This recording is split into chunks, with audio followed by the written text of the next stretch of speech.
here with my man Moose. He goes by the name Moose. His name is Joe. Hello. Just real quick, buddy.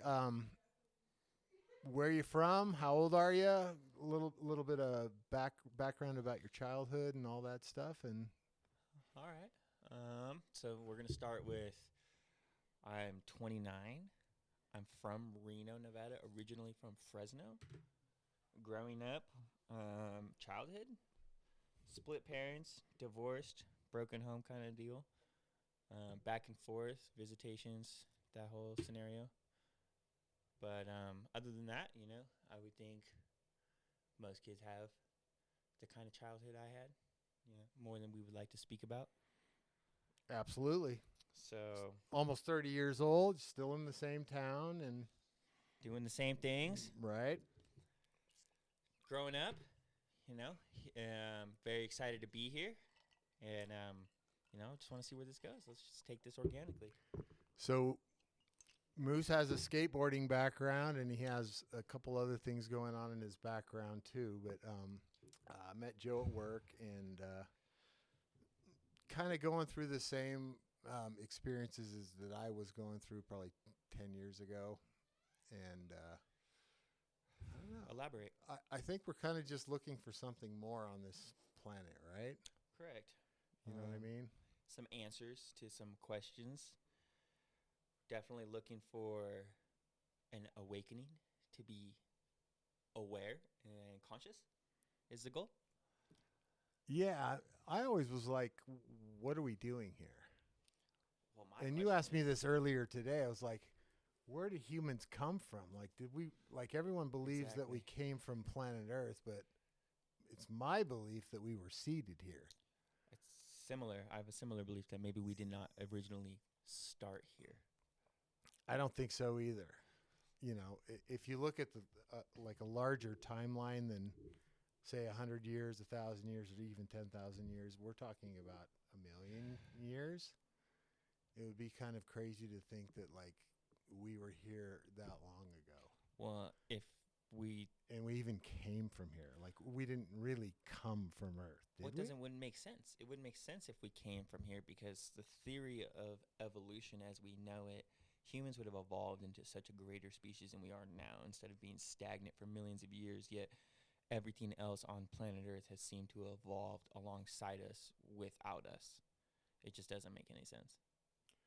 That's interesting, because aside from human beings on planet Earth, every animal, all the plants and trees all kind of cooperates and gets along.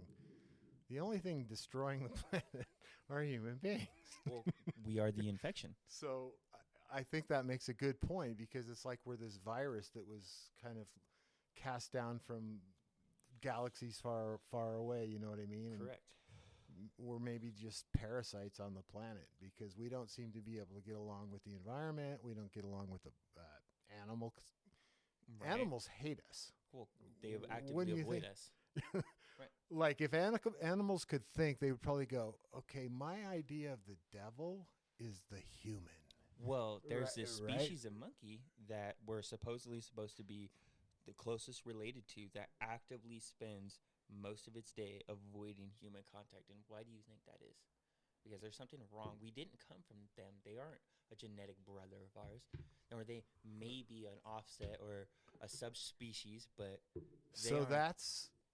that was the theory in Indonesia, and my wife is right here. She's Indonesian, but orangutan. Remember? Did I tell you that? You did. Yeah. But let everybody else know. The words orang. Okay, so Emmy, you're going to learn some Indonesian language here. Emmy is my girlfriend, by the way. Orang means man in Indonesian. Utan is jungle. So orangutan. So the theory about orangutans, where they were the smartest, I guess, ape species, and they just wanted nothing to do with human beings. Right. So they reverted back to living into the jungle and just was like, no, keep me that far away. And I just think it's kind of interesting how in Indonesia, that's the name of the man of the jungle. They refer to it as a man instead of an animal. Right. And just the fact that science says that orangutans and humans, the genetic code between us is so similar, but yet one of them actively avoids the other is it's just nature naturally telling us something is wrong, something is off, you know. Yeah, no other animal species does that. Now that I think about that, like Correct. lions, kind of all know or can get along together, but Well, something about us apes, I guess. exactly. It's the apes that have the frontal cortex, the able to have self-awareness is what really is what we're trying to make the initial entire goal of all of this is the awareness. So, the most advanced animal species is the most destructive and counterintuitive. That's what it sounds like, Correct. right? Absolutely, the human species. So, all the other animals are just kind of rolling about their lives naturally, and in peace and in harmony. But when you have your neocortex or your frontal lobe, and you can discern information and all of this stuff now, it's weird. It's like, why does it always go negatively instead of positively? I You think know it's what I because mean? people are. I think it's because it's forcing an outcome rather than allowing a living presently or in the moment, like animals live only in the moment. Perfect example: They do. the lion chasing the gazelle. Right. If you care to give that explanation. Well, yeah. So animals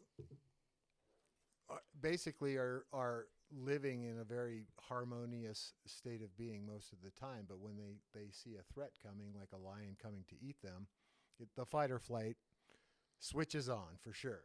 Mm-hmm. But what's amazing about animals is I don't even think they remember it either. Is once the threat's gone, once the lion's gone, once they're safe and they know they're fine, they go back to grazing or eating grass as though the event never happened. Right. And that kind of what separates us. We'll call us humans now, Homo sapiens sapiens. Mm-hmm. No, not apes, but Homo sapiens sapiens. yes, for whatever reason, you if a human being has that experience, they don't go back. How do they react? Basically, I think what happens is the event has such a impact on the human being that it imprints itself on the neocortex.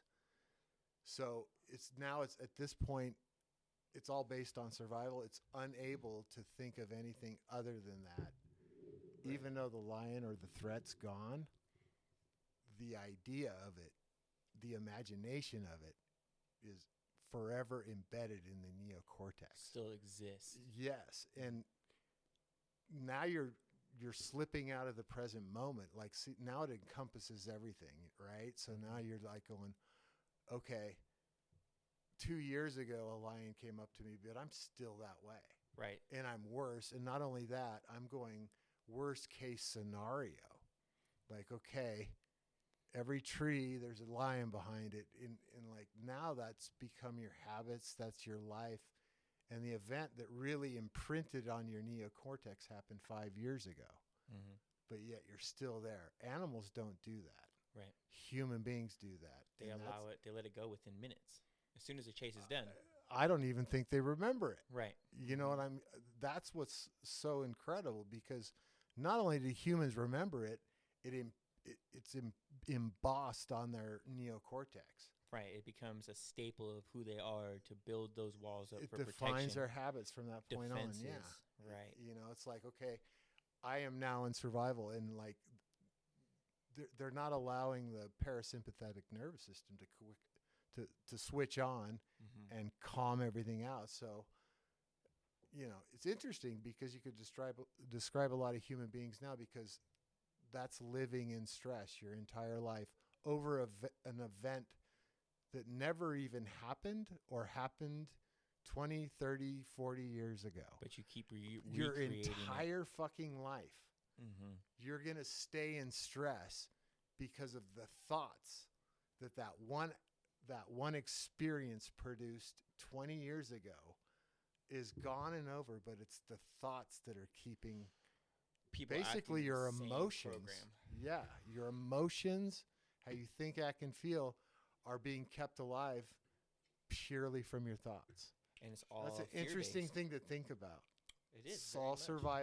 survival based. Yes. So how do we break the habit, the natural, the embodied fear that we've literally just focused our minds on our entire lives and based everything that we are as a person? Because people do this individually. They take a certain instance from their life, a certain traumatic event that happened at an age, and they don't even realize it. And then 20 years And it goes by. defines them. Right, And and it it becomes becomes their the personality. excuse.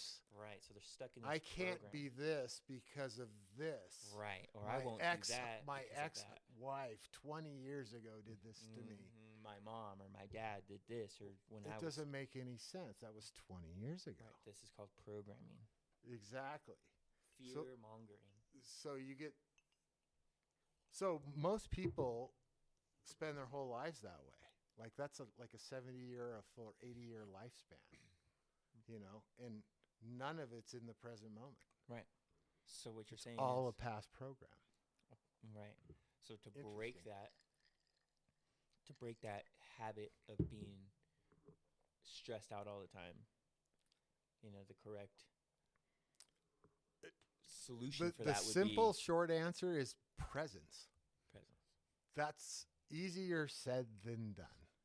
And that's why it's a practice, right? Correct. Like, and I try to practice that every day, just going, okay, my goal is to stay present from 7 a.m. to, I don't know, 10. But as soon as my phone rings Yeah. and you look at who it is, an emotion is generated. You're no longer in the present. Right. You're predicting. What's going to come? That's how hard being present is. Absolutely. I mean, you'll pick up the phone and it'll go, oh, it's Carl. And it'll elicit an emotion before you've even talked to that guy. Yep. You know what I mean? So right now, you've just tripped back into a program. Absolutely. Because Carl did something to you 10 years ago. Instead of answering the phone with no judgment. And present and exactly the unknown. Because the immediate judgment is what causes and triggers all of the negative connotations that happen with answering that phone. Or it could be positive. But either way, it's still an emotion-driven. There's an emotion attached to it, which is a chemical hormone. Exactly. Which that is you can become addicted to. Exactly. Addicted to. And that's interesting and important information to know. People can become addicted to everything across the board, from stress to chaos to happiness to loneliness to literally anything that they allow themselves to become addicted to. To worry, even. Which is such a bullshit emotion. It really but is. One of the things that always kind of disturbs me is people become addicted to romanticizing about a life they don't even like. Well, think about that. Absolutely. People go You're just going, really? I like to call it La La Land, or a fantasy driven world that people snap into and allow themselves to believe that this is the reality that they live in, when in all reality it's just this huge facade that somebody's created inside of themselves, protecting that little kid that was harmed at that young age, that traumatic experience that they had gone through, and now are displaying to the world this facade or fake person that's not even existent, that's so wrapped up in a program that they're not even conscious with who the fuck they are as a person. Right. I think, and I fell into this too, like even my own family dynamics is just to get through life, like you fall into this role you need to play, Like I was this specific role in my family, like, oh shit, my mom's coming home, she's going to scream and kick. I'm going to be like the guy that cracks the joke and mellows things out, and everyone had a role, and it just completely wasn't who I was. It was a role I played, and then you go into high school and you're just trying to survive, not getting bullied. Right, it's just a defense mechanism. And it's like, okay, I got to fucking dress this way.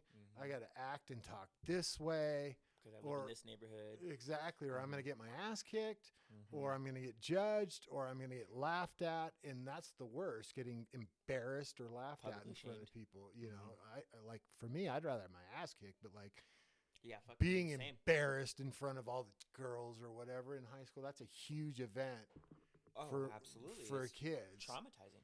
So, I mean, imagine every kid going like, okay, I got to dress this way. I got to talk this way.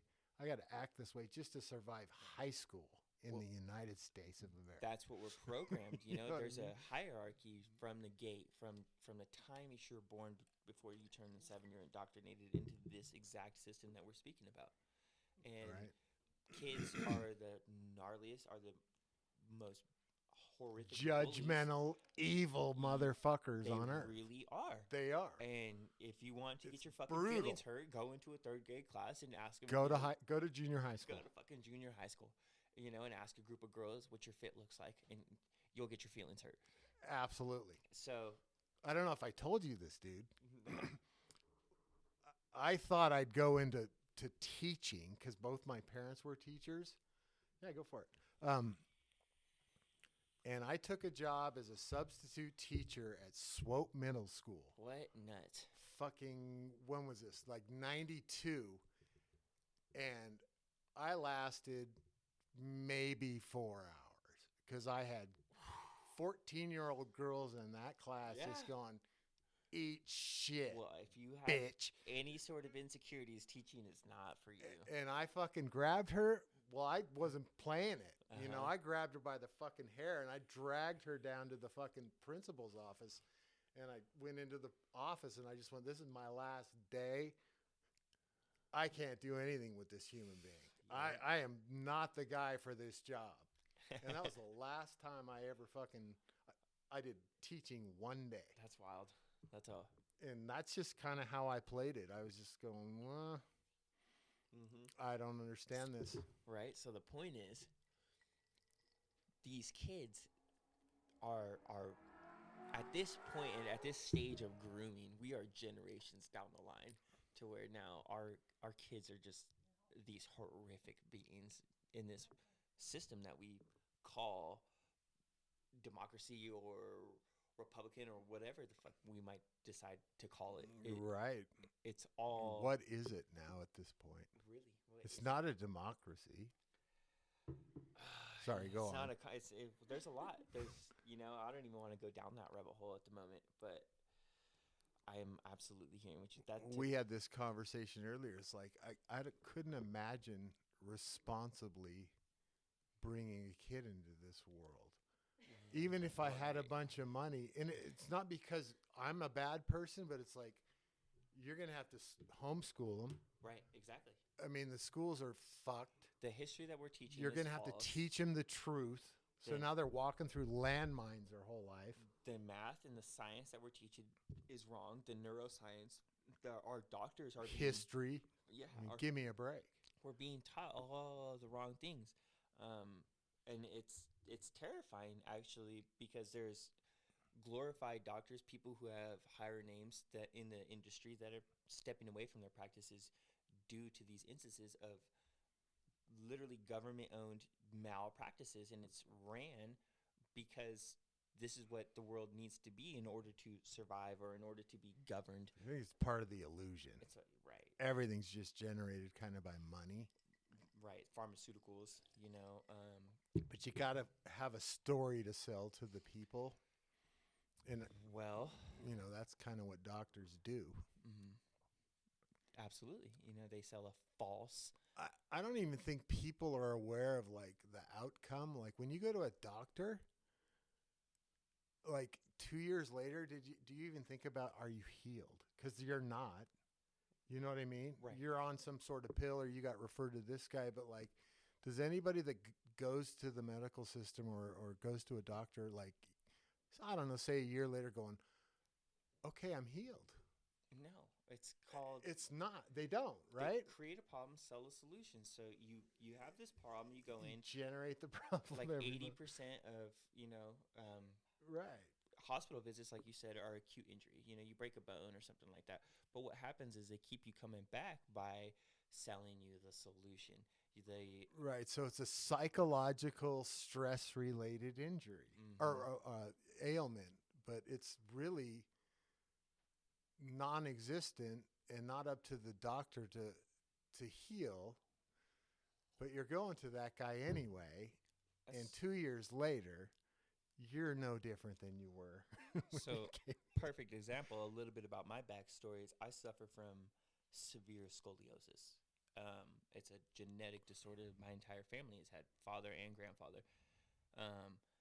I went to a chiropractor and was issued a 64 treatment program. So I get my father on the phone going, hey, wait a minute. This is the That's treatment like 2 plan. years. Right. This is the treatment plan I'm getting ready to, embark on. And he gets me in touch with his buddy who happens to be a licensed chiropractor in another state. So I get this guy on the phone, and the guy's telling me, the doctor that's actually supposed to be helping me is scamming me. It's chiropractic practitioners are only supposed to give you a 12-week 12 to 24 max.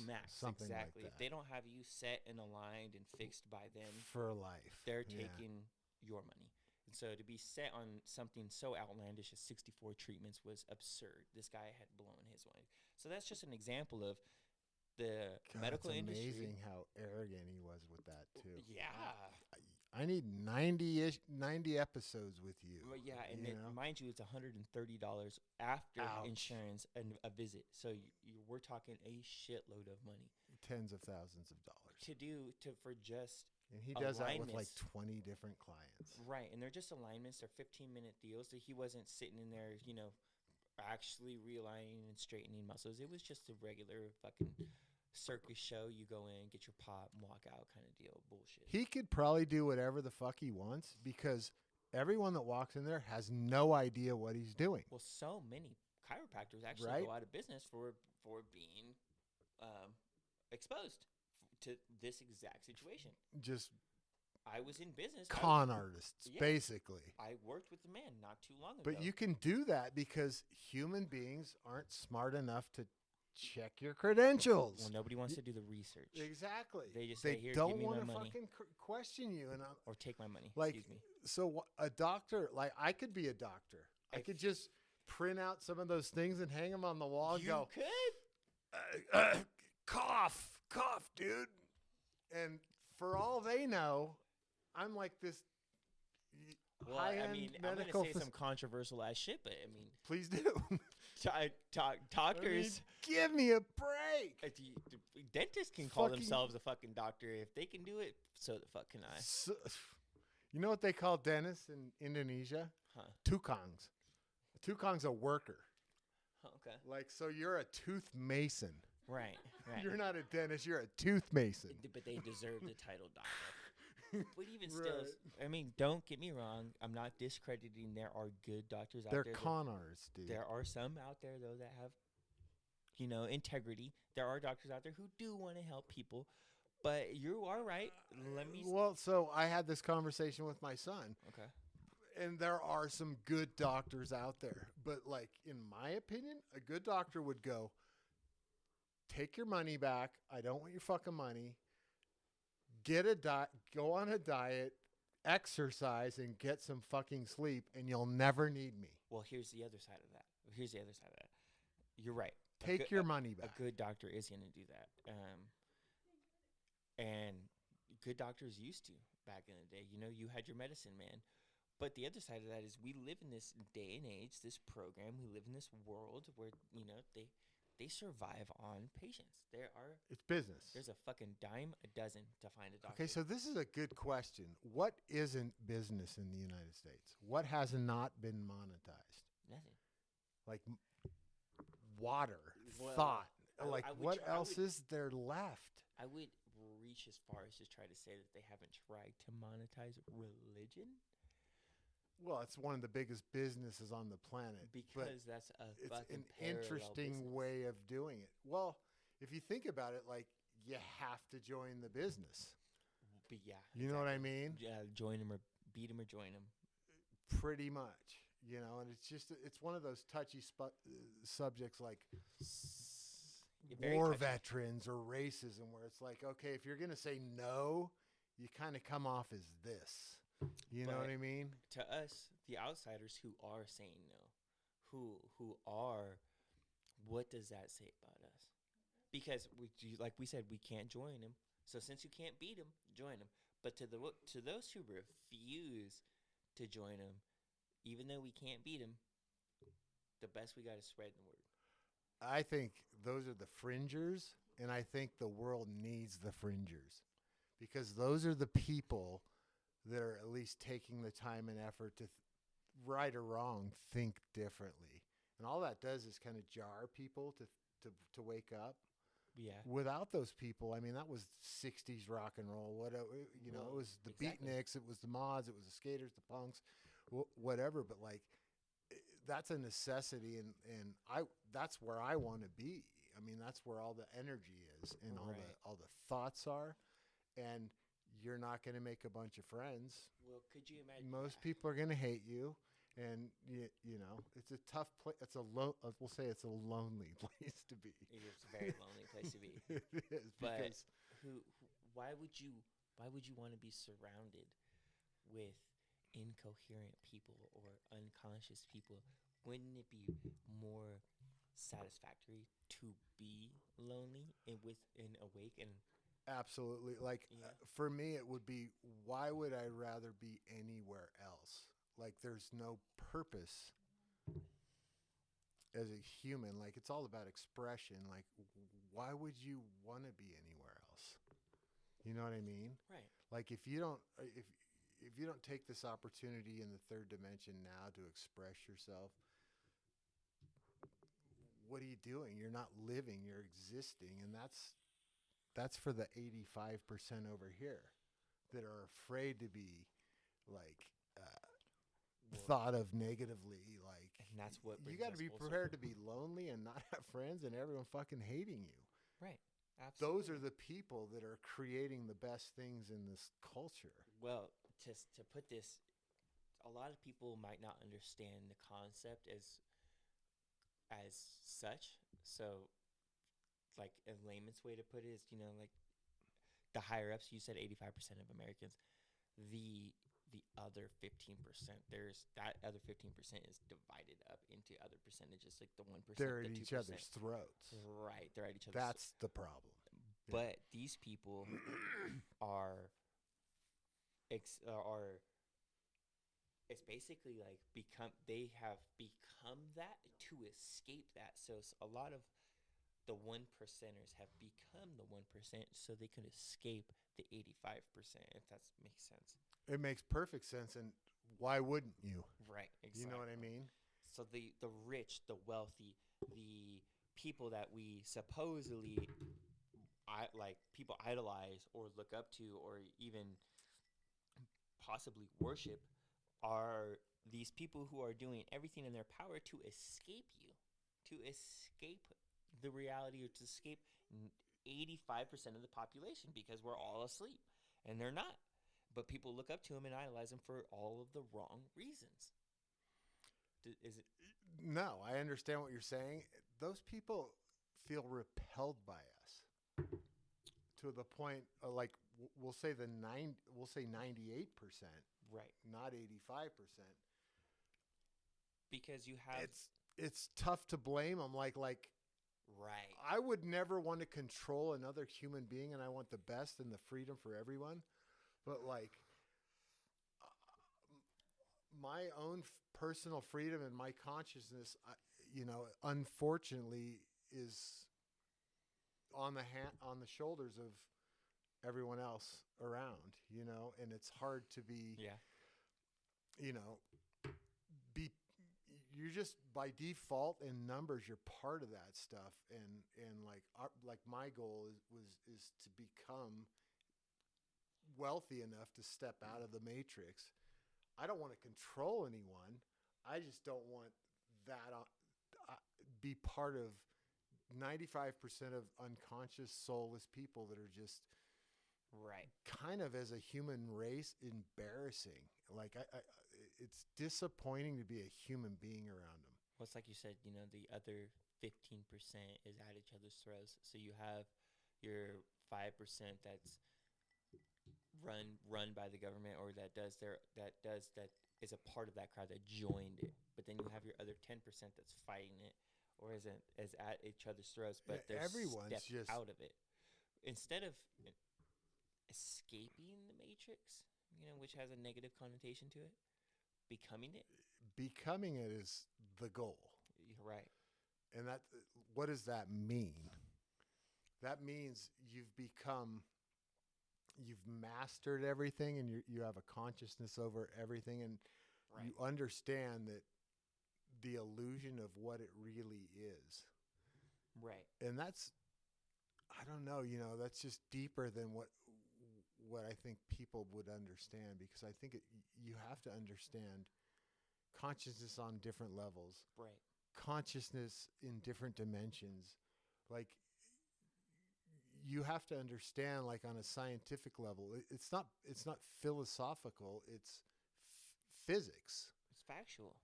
This is a fractal universe, and it's a simulated reality, and like, it's hard for people to understand that, because visually what they see every day is, I guess, what they come their reality, but none of it really exists. Well, that's where the saying "seeing is believing" comes from, and this is why I have such an issue with faith, being as it's completely the opposite of believing, and is more than seeing, because our entire being growing up, our Absolutely. training is, if you don't see it, then it didn't happen. Like the old saying, if a tree falls in a forest, does it make a sound? Absolutely, it does. No, it's important, because in my opinion, it goes with imagination. I think imagination is pretty much everything in terms of every human's reality. Well, it absolutely And is. that goes, I mean, that's where it all is your imagination, your ability to create and think on multiple, unlimited potentials, and possibilities. Right. You know what I mean? But with that being said, people choose to imagine what we've already been taught or programmed. So there really is no imagination there, or is an original thought, because everything that has been thought or has been said has already been said or has already been thought. So we're all, from generation to generation to generation, just recycling information, the same old bullshit. God, we're a bunch of little infants. I I think, and Billy Carson said it. He said, we're just learning how to crawl yeah. as a human race, like, collectively speaking. And the ones that are trying to break from that, the ones like us, for instance, trying to become the Matrix, it is so much harder nowadays to do as such. But I also want to say contradictory that it's easier due to social media, due to the fact that they can't hide anything from us anymore. There's too many people with too many videos, too many cameras, too much out there that is discrediting everything that we've been taught for years. So now our new reality is changing. So the infants that we are, the people that are the 15% that are trying to become or escape the Matrix, are now struggling and dealing with a whole new mess of issues. Because back in the day, it was people like us would be considered as, or discredited as, conspiracy theorists, because it could be covered Absolutely. up. You're public enemy number one. Right, but now it can't be hidden. Now stuff can't be discredited, because we have phones. We are legitimately. One thing they can never escape is duality, the yin and the yang, good and evil. Right. That is inescapable. That is like beyond a universal law. That's the second dimension. The seeds of evil are so intertwined and so sewn into our daily reality that it's incredible. It so, is. just to bring a little bit of history in on this, the Nazi army was, when Hitler was doing his thing, he had scientists trying to figure out a way to mind control people, and they solved it. They had six. So what ended up happening was the U.S. government was interested in the idea. So they took 1,600 German scientists that were professionals in mind control over humans and brought them to America and started that practice back then. Here we are generations later that the Nazi information that they used to put out on telegrams or over the radio are now our modern day commercials. It's legitimately right in front of us. Mind control from the start. Like, whether we choose to believe it or not, and our history books say that we shun upon the Nazi government and what they did and this, that, the other, and which we do, but they took their We scientists. don't, though. That's the illusion, because this is the Fourth Reich. Right. And that was engineered. Like, after the war was over, we imported all those scientists. Exactly. We employed those scientists in Nazi. Gave them we six-figure funded jobs. them Yep. while fighting against politically, Yes. fighting against the Germans and the Nazis in World War II. Yep. We were funding their science programs. Fucking 100%. The Fourth Reich is America. Yeah, absolutely. That was just the breeding and training ground. Let's find the best guys. Exactly, that's what it was. So they took the best 80 scientists, Joseph Goebbels, all those guys. Mm-hmm. The level of experiments that they were doing were like no holds barred. Basically, like you can look up the Russian sleep experiment, dude. Just the kind of shit that they were involved in is incredible, And I understand. You know what, Joe? What always trips me out is why people accept it, or like why people like you could bring that to someone's attention and they'll go, "Oh, cool," and then move on because it's easier to ignore it, is what it is. And I'm going, that's a fucking monumental thing, Like I tried to bring to like whatever happened in Maui. That was a total phony, planned hit fire. Right. And there's 3,000 kids missing. And I'll say that to some person and they'll just go, "Oh yeah, cool. Well, anyway, I had a great time at Burning Man last week." And I'm just going, what the fuck? Thoughtless avatars is the best way I can explain. So like I like to call them NPCs. I'm a gamer. And these people, you can walk up and just say anything you want to these people, and it doesn't matter. They're completely vapid. Like it's like you look right through them, and I'm going, my freedom is dependent on you and your consciousness, right? And you're looking at me like I'm a fucking idiot. Well, and people don't understand like the deepest level that it means, like what that implies.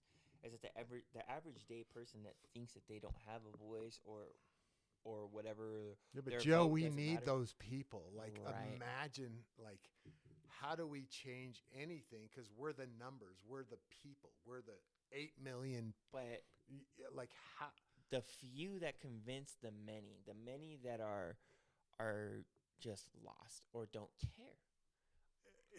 I don't even know what the word is, but like you could say, hey, a bomb just dropped on your house, and they'll just go, cool, all right. Oblivious.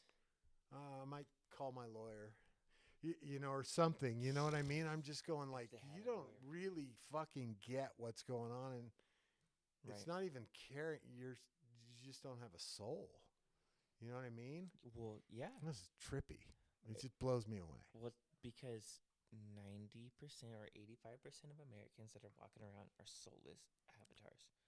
They're people that live in the shell. They're existing. They're not living. They talk about the zombie apocalypse. It is a zombie. We're living in a zombie apocalypse. People are walking around with their phones in their hand and their head hunkered down below their shoulders, staring at their phone all day long, blind to everything. This is exactly a zombie apocalypse. We are literally living in it. Our phones make us these soulless, ridiculous avatars. I'm guilty of it. I doom scroll. It happens. I'm wondering, like, how capitalism plays in all this, because after hearing you talk, I'm like going, what easy targets to make money off of? Oh, You it's ridiculous. could take a shit on a plate and go gourmet Mexican, Fishing in a barrel. and they'll fucking buy it.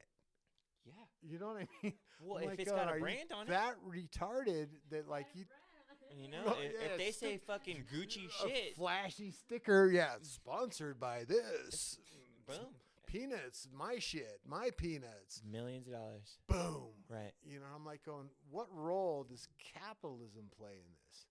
Because everyone in this country sees capitalism as a good thing, but if you're not the 1% that Right. in the beginning capitalized and turned it into a monopoly, capitalism kind of fucking sucks for you. Well, yeah, absolutely. So You know what I mean? Like, how do you get in the game but now? so what They don't want you in the game. the hard part is being that's the 1%, but we are part of the lesser percent. That We're the 50%. multitude. That's all you have to remember. But to fight that, because to become that is becoming the enemy, or maybe not so much the enemy, but becoming the issue. It's a conversation for sure. Right. You know what I mean? Yeah, absolutely. It's like, how do you do this? Like, it was a free country, I guess, in the beginning, and there was capitalism, and it was a positive thing. Was it ever free? Well, if you ask Was me, it? no. Yeah. And if you ask me, it goes back 5,000, Let's 10,000. get into that. Like, I'm a believer that the same people that seeded this planet, Are still in control. absolutely. Okay. And that's an Who are these interesting people? thing to talk about. Well, the most dominant ones that really had an interest in Earth were the Anunnaki. And they were, Absolutely. as far as we know, first visited the planet Earth 450,000 years ago. That's like beyond most modern humans' comprehension. So let's just put it that way. Even 30,000 years is. But the Anunnaki used to come and go as they pleased. I mean, they mined resources out of our planet. You know, they all came from a planet called Nirubi. That was governed by their own race, mind you. Well, they had already. It's interesting, you know. I mean, we're talking, I don't know, 500 million years ago or whatever. But like, they fucked their own planet up. Right. So, in order to save Nirubi, their own planet, they had to find gold somewhere in the galaxy. So they showed up on Earth because there was oxygen and there were oceans and all this stuff, and they were just. Well, and I'd like to take this time to factualize all that. This is written in so many different texts. Look it up. Like, research this. All you have to do is look it up. It's legitimately, it's written in the Bible. It's written in so many different texts. And the Bible comes from the Enuma Elish, or the Emerald Tablets of Thoth. Right. So you can go to, there's a website that UCLA has. Look it up. Or you can go to the actual museum in England that has the Enuma Elish, and it's been translated. And by the way, the Bible was completely plagiarized by the Enuma Elish, or the 100%. seven Emerald Tablets of Thoth. Word for word. And so those if you who don't don't believe what believe- we're saying, look it the fuck up. For those who don't believe, it's ridiculous. It's in your face. Just look it up. And the fact is, they speak about it in the Bible. It's written everywhere. And to those who consider religion to be the one and only true thing, it's a mixture of everything. If you're willing to read the Bible from a different perspective, rather than Darwinism and man and humans and this and we're the only species in the entire universe, it's all right there in front of your fucking really face. is. It really is just right in front of your face. Like, all the way through to you have to conceptualize and understand it and have the open-mindedness to believe it, but it's just right in front of your fucking face. You know, to quote my good friend Robert, you know, he says, you know, everything is everything, and when you understand that comment, right? I that absolutely quote. do. Yeah, Oh, most people don't. I'm like going, that's the best way I can describe the way I'm feeling right now. It makes the Everything's most kind of sense. fucking everything. It is, and right? to try to explain it in layman's terms, the way that I understand it is, even though there's religion and there's science, they're still together. One doesn't discredit the other. There is proof of the biggest question that I have is, where did mankind start? And when we all look back, everybody decides, or not everybody, but a lot of people went with religion that it started 3,000 years ago. God created heaven and earth, this, that, the other. But then you go into other religions, and there's 500 different religions that all have almost verbatim text talking about great floods, that are talking older than Christianity. older than Catholicism, older than Christianity. We found our oldest text in 2,500 years ago from Egypt, the Hebrew text that we have legitimately Sumerian tablets. Right, that people have based their entire lives off of cultures, everything, religions, Catholicism, Christianity, Lutheranism, all of it is coming from these texts. But yet we have history of mankind older than that. Gobekli Tepe, 3,500 years ago, that we have text that we can't decipher because there isn't people old enough or willing, yes. Right? There are, I believe there are people still alive on this planet that can decipher those texts, but it is not for public knowledge. That's what I believe. You know what? It's tough. Like some of the shit I believe in, no one would even have an ear for it. Right. Except guys like Joe. Mm-hmm. When you start talking about, there's this guy named Thoth, and his real name is Enki, and his brother was Enlil, and they were Anunnaki, and what really wiped out the dinosaurs, they were brothers, and they represented the duality. The one was evil, one was good. God and Enlil, biblically speaking, was Yahweh. That's who everyone worshipped and followed, and he was the fucking bad guy. Another Hebrew name for Jesus, Yahweh. Yes, and he went under multiple. So 30,000 years for these guys was nothing. Right. Like they're multidimensional beings. So like these guys, when I say they're in power, they're in power for 40,000 years.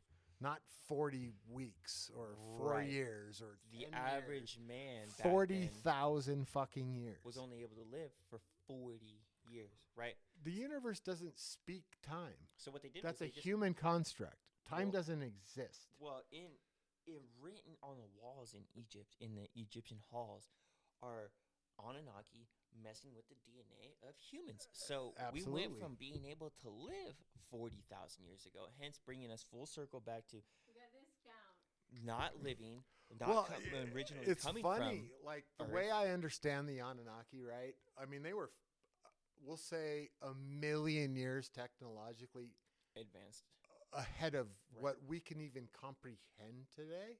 Correct. But I think they showed up 400. Go ahead. Well, so like you say, what I think is the great minds of our generations, Einstein, Tesla, all these fucking Tesla's the guy. These in people, my opinion, Tesla's the guy.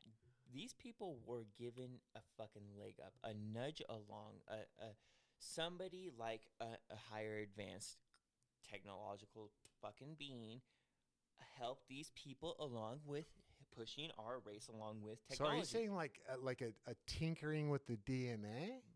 No, more because like Tesla knew something that nobody else fucking did, and that guy tell you about Matthias DeStefano. Like, how does this guy remember being connected to the universe, right? For billions of fucking years, like it's just embedded in his DNA. So like that guy is an anomaly to me. Totally. In his particular case, he's like drawing his information from the universe, like this, or he's fucking full of shit. No, there's no way. But I'm a cynical dude. So am I. Like that guy's probably, when I started studying him, was 22, 23 years old, and he in about 5 minutes he covered quantum physics, biology, neuroscience, the dimensions. Like if you want to understand what all of the 9 dimensions, I understand what you're saying. He's the guy. I'm like going, you couldn't fake that shit. You know what I mean? Right. Like I think he's just kind of downloading downloading information through the internet at will and on demand. Well, so but Like he's just he's present. my anomaly, so that He's might just be. present, and all he is a what do they call that other fucking guy? Like just a face. Like you don't want to say like a fucking medium, right?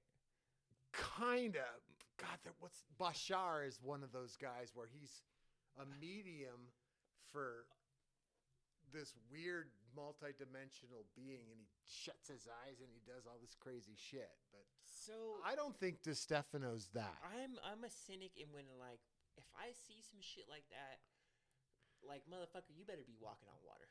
You better be turning water into wine. Prove it now. Yeah, like right. you better be. And so here's the thing. All right, this might turn a lot of but heads. DeStefano has some pretty jaw-dropping information. And I do like his information. And you're right. It's like he's, in my opinion, the anomaly.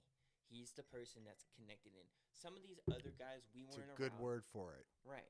Some of these other guys we weren't around for. You know, we weren't around for fucking Edison. We weren't around for Einstein. We weren't around Tesla. for this shit. Tesla. Right. We weren't there. So all we have to go off of is what history writes, and history is written by winners, not losers. Exactly. So exactly, it's all perspective. So they get to write what they want. Right. Exactly. So really, what our history is, we have no fucking clue. idea. And so it's up to us to go backwards and discern it. Right. That's the hard part. Mm-hmm. And so because you'll never be 100%. Exactly. So bringing it full fucking circle. The Anunnaki, like humankind, the beginning of this very conversation started with, where did we come from? And that's right. We will never fucking know. But we all choose to believe this religion that we came here 3,000 years ago, this, that, the other, blah, blah, blah. Some of that is factual, but some of it, like, people discredit different religions like Catholicism and paganism and this is Roman, way before that, Greek. Though. Yeah, way you know before what I mean? that. But they all knew something we didn't. These people were technologically advanced more than they had written in stone. This is how advanced they were, that they had this shit in stone, the mathematical fucking precision to map out the stars, to connect the pyramids from tip 100%. to tip. At that, today, the technology that we have today, we can definitely achieve that. But what we believe for them to have that kind of technology back then is unfathomable for us to believe now, which is bullshit. They knew something we fucking didn't, or they had help. And there's no, it's interesting. There's no question about that, but we don't have the technology. And I was listening to something that Billy Carson was saying. There's a black hole that NASA's trying to figure out that's been watching us. And technologically, what we're capable of is like, and if you look at our satellite patterns, it's more horizontal. It doesn't go pole to pole, north to south. Are you suggesting flat Earth? No. Fuck no. There is something. Okay, I was like, there's hold on. something orbiting our planet, and I just don't have the name. I can't remember the name that Billy Carson mentioned, but it's mapped our planet pole to pole, which really can't be done from Earth and from our technology, because everything else is done this way. Right. Do you understand? More horizontally. But you're talking vertically pole to pole. So pole to pole. And he goes back in time going. Because everything's kind of, what's it called? Like landscape. What's the big? I don't know. Not linear. Like a panoramic view? Well, our maps are topographical. Topographical. So everything is topographical, left to right, horizontal. So if you exactly, so okay, like he goes back historically, and he goes, if you look at Chichen Itza, if you look at the Great Pyramids of Egypt, you look at Borobudur, you look at Angkor Wat in Cambodia and Laos, the only way they're mapped perfectly, looking at the Earth pole to pole, not side to side. And the only way you could have done that is somebody else is doing it because we don't have the fucking technology Do you believe to we do land, it. Do you believe we landed on the moon? I don't even believe there is a moon. I mean, are you Well, we've kidding never me? seen the backside of the moon. The dark side of the moon does not. And the size of the moon doesn't compute with our fucking with I think it's a storage facility for fucking NASA, if and if it even exists, and Well, I think they planted it there. scientifically speaking or mathematically speaking, if the moon were to be in our orbit, the moon's mass in its size itself would weigh way too fucking doesn't- much. It would exactly. throw our planet out of orbit. So our moon is too big. So it has to be hollow on the inside. Or, so what they're not telling you is there's a second moon that's been orbiting Behind Earth it. the entire time. And that's why And they're sometimes not we see fucking three suns. telling you. Right. Exactly. That's why They're not telling you that information.